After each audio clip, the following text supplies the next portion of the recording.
रक्षाबंधनच्या अगोदर सगळ्यांच्या आले खात्यामध्ये पैसे? खात्यात पैसे आले त्यांनी हात वर करा.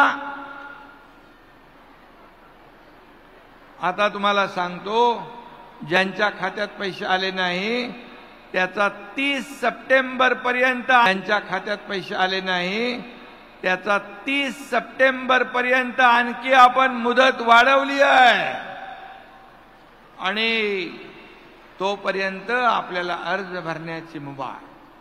काळजी करू नका. माझ्या लाडक्या बहिणी ज्या सगळ्या योजनेला पात्र आहे, या वंचित राहणार नाहीत. त्या सर्वांना ही योजना, या योजनेचा लाभ मिळेपर्यंत ही योजना सुरू राहील. काळजी करू नका. काही लोक म्हणाले, खरं म्हणजे आज मला खऱ्या अर्थाने आनंद आहे.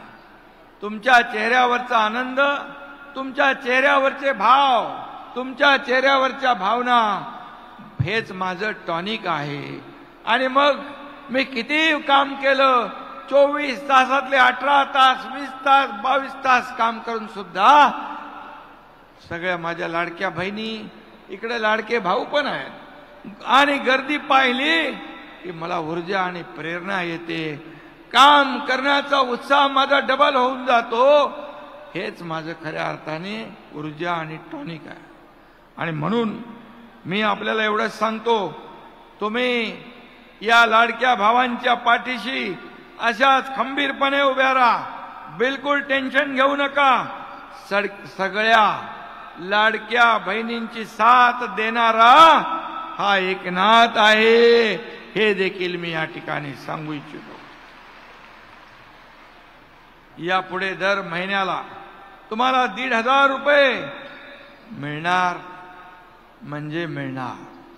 त्याच्यामध्ये कुणी माईकाला आला तरी सुद्धा ही योजना बंद होणार नाही म्हणजे नाही. अनेक लोकांनी याच्यामध्ये खोडा घालण्याचा प्रयत्न केला. ही योजना फसवी आहे म्हणाले. ही योजना मिळते. तुम्हाला मी एकच सांगतो, तुम्ही तुमच्या लाडक्या बहिणींच्या आशीर्वादामुळे विरोधकांच्या पायाखालचीच पाळू सरकली आहे. बहीण लाडकी आणि विरोधकांच्या छातीत भरली धडकी, असं या महाराष्ट्रामध्ये वातावरण चाललंय.